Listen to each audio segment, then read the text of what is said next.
Was it that bad, Alistair, last night? I went there with 30 I went to bed with half an hour to go, to be honest, because I it was thought I'd never get disappointing. up. I mean, it was really disappointing. But big Tony Bellew's got a point. We're probably not giving Everton enough credit here. Oh no, I think we are. You know what I Ali. mean? I think we are, but we're losing the fact that because we're not talking so much about Everton, is because 13 minutes in the game is not a lot. You know what I mean? It's not a lot, and then suddenly United. Pickford made some cracking saves, there's no doubt about it, but United should have pulverised them then. It should have been all one-way traffic. That's what we're getting at. The United fans have been calling in left, right and centre. They're not happy. Toby's a United fan. Let's bring him on to the show. Toby, very good morning, mate. Morning, Toby. Morning, lads. How we doing? Not bad. mate. We're just trying to get at the bottom of last night. You know, ridiculous. 13 minutes gone. Take nothing away from Everton, but United were poor. Last night, lads, the worst performance I've ever seen United. Pickford makes some great saves. That's not the point. Everyone's saying about United playing this counter-attacking football and all this. That's not Man United way. Taking the game, teams, destroying them. Last night we looked absolutely awful. And I'm telling you what, I was sat in the Stretford last night and you could hear a pin drop. It's absolutely embarrassing. So where do we go from here? I've backed Ruben since he's come in, but I'm sorry, last night there's going to be some serious questions asked. And Toby, I've got a quick question for you, mate. I've got a quick question, if I can ask you this, Toby. Do you think you've got the players to take the game to the top teams? Not at all, no. Everyone's saying I've got an easy run of games and all this. There's not an easy run of games, but everyone's saying, oh, we're going to get European football and all this. Can you imagine going to Bayern Munich on Wednesday night and playing them? They've put 10 past us. Yeah. Never mind beating Everton, a 10-man Everton at home. So the problem is, Toby, if you get rid of Amorim, who's out there? Who do you see coming in? I'm not saying get rid of Amorim. I like the lad, and I want him to do well. I want him to succeed. I'll always back the manager. But last night was absolutely shocking. Okay, Toby, thank you. Okay, Toby. So one of the worst performances seen for a long, long time. Ali, I think you have a great point. I'm trying to get my head around Manchester United's bench to change things. Let's get 3 off, 3 on. And I'm thinking, I don't know half of them. What? They've got no forward-thinking players. Well, really no forward-thinking players. And if I'm wrong, United boys will tell me. Darlow defender, Martinez, Mount come on, Malacia, Ugarte, Menu come on. I mean, they're good players, Alan, but if you're going to chase a game and you need something to go and win, do something different against 10 men, create something, score a goal, I'm not really seeing it for that Manchester United bench. Tell me I'm wrong. I don't see it. What do you think?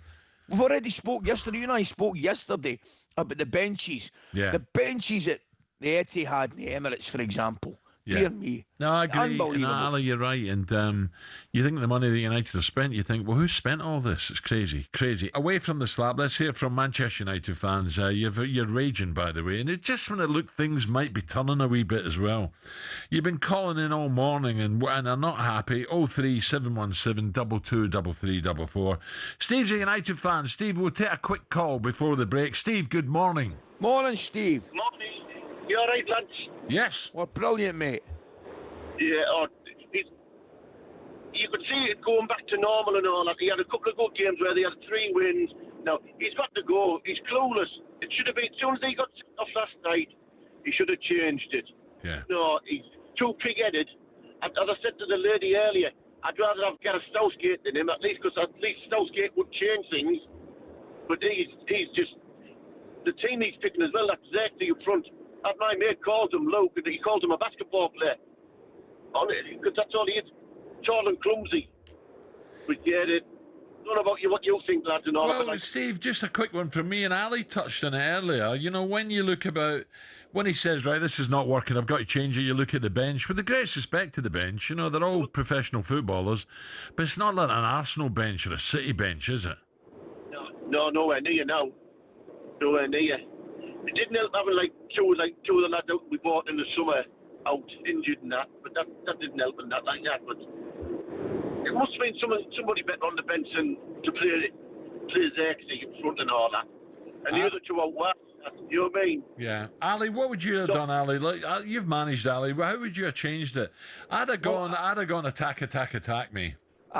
Well, the first thing I'd have probably done was maybe go into a back four and get a bit of width onto the pitch. You know, that's But what they I'd had have one done. up front, didn't they? You know, you could even play 2 against 1, flood the midfield, get people forward. But when you go to a back four, right? I mean, I'm obviously not saying in an attacking sense. You need your fullbacks to push up, and you've got 2 marking the one. She can handle that. That's no problem at all. But your back four, I think, gives you a little bit of stability. I'd get people in wider areas. I say make a pitch bigger, Alan, and stretch the game and take the game to them. No, definitely, it was a huge disappointment. People are questioning Ruben Amorim, questioning the team. You're a United fan, so Yes. what do you reckon? Come on. Yeah. I think he got the team selection wrong, to be completely honest. I think you look at starting Ahmad in one of the 2 10 positions, but on the left-hand side. He's been working so well with Mbeumo on the right. I would have kept him on the right. I would have started Mason Mount. And I maybe even tweaked it a little bit. Put Mbeumo up front, Ahmad on the right, Mount on the left, because Joshua Zirkzee, he's not very good, and he's not even getting the minutes anyway, so you're almost setting him up to fail in that situation, I thought. Angelina, I want to ask you one thing as well, on the United thing. Yeah. Do you not think they're lacking width in the team? Yeah, no, I completely agree, and I think for me, the main issue is AFCON coming up, and like I say, I keep talking about that right-hand side, and Mbeumo and Diallo are so key. I thought the fullbacks last night were simply not good enough. They weren't good enough. Patrick Dorgu, I've never rated him, to be completely honest. And on Inside Devils, on the Man United show that we do, that we're filming today with Alex Crook, who wants Ruben Amorim sacked, by the way. He's a big red, isn't he? Well, it's a roller coaster of emotions with him, because sometimes he likes him, but at the moment he's after him. He wants him sacked. But for me, the Patrick Dorgu situation, I've always got a bit of stick when I've given him criticism, but I just don't see it. And I think, I felt sorry for Kobbie Mainoo coming on. You're constantly rooting for him, but the goalkeeper maybe could have done better. We were saying that before, but it's just overall, it just feels like you take a few steps forward and then you just go back. That was a golden opportunity, wasn't it, to get up there? I'm not saying United are going to trouble the top 3 or 4, but, it was a chance to get up there and, going into Christmas period in a healthy position after last year. And maybe they're just not ready for it. Maybe they're not fit to be a team placing in European spots. Getting back to my point, Angelina, I look at the top teams that are maybe fancied for the league, and I just think in wider areas, they've got a lot more.